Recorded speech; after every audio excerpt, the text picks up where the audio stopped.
কবিতা নে অনুভৱ নাজানো, কবিতা কবিতা অনুভৱ নে অনুভৱেৰে কবিতা সেইটো নাজানো। এটা কথা জানো, এয়া আমাৰ মনৰ কথা, এয়া আৰক্ষীৰ মনৰ কথা।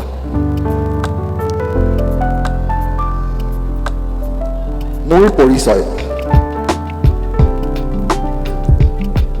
এটা ৰঙা টুপি, এযোৰ খাকী পোচাক, এযোৰ ক'লা বুট জোতা। মোৰ পৰিচয় ইমানেই, কোনে পিন্ধি আছে কোনেও নাজানে, জানিবও নিবিচাৰে। জীৱন সজোৱাৰ লৰা ভতৰাত মই এক স্থৈতিক অস্তিত্ব। কি যে পাৰ কৰা নাই মই, টিকা ফটা ৰ'দ পালো, কলহৰ কাণে ধলা বৰষুণো পালো।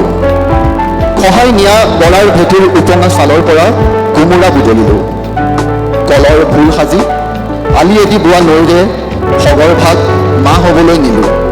কিমান তিতিলো, কিমান বুৰিলো, জোল হৈ বৈ যোৱা ঘাম গাতে শুকুৱালো। বোমা দেখিলো, বাৰুদ দেখিলো, নিৰীহ নিথৰ দেহ কান্ধত ললো। ভৰিকতে ভঙা অট্টালিকাত ঢোকা লগালো। জুয়ে পুৰা সপোন ঘৰৰ পথাৰত ভুই ৰুলো।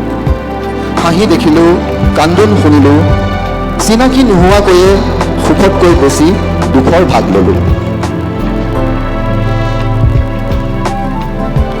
তুমি কেতিয়াও চোৱা নাই, টুপি আৰু কাপোৰযোৰে ঢাকি থোৱা মানুহটো তুমি দেখা নাই।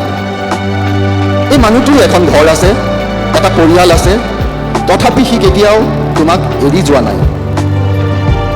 তাৰ সন্তানেও বিচাৰে দেউতাকে এদিন স্কুলত থ'বলৈ আহক, ৰাতি শুবলৈ যোৱাৰ আগতে এটা চুমা খাওক, ষ্টেডিয়ামত ৰৈ থাকি সি খেলা চাওক, ফুটপাথৰ পৰা তাক এটা আইচক্ৰীম কিনি দিয়ক, পূজাত ফুৰাবলৈ নি তাক এটা বেলুন দিয়ক। কি দুখ তাৰ, আনক দেখা পাইহে আশা কৰে।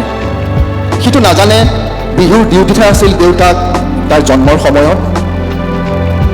কিন্তু দুখ দেউতাকৰ, নিজৰ সন্তানক আনিব নোৱাৰিলেও আনবোৰকতো আনি লকডাউনৰ আগতেই ঘৰ পোৱালেহি।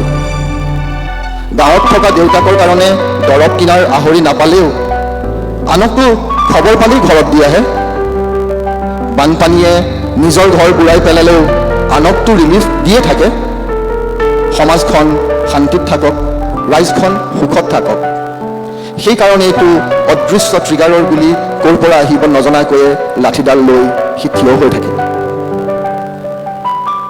তোমালোকৰ মাজৰ হেঁপাহবোৰ চাই মই ভাল পাওঁ, তোমালোকৰ মাজৰ মৰমবোৰত মই মোক দেখা পাওঁ। এটা ৰঙা টুপি, এযোৰ খাকী পোচাক, এযোৰ ক'লা বুট জোতা, এয়াই নেকি মোৰ পৰিচয়ৰ সীমা?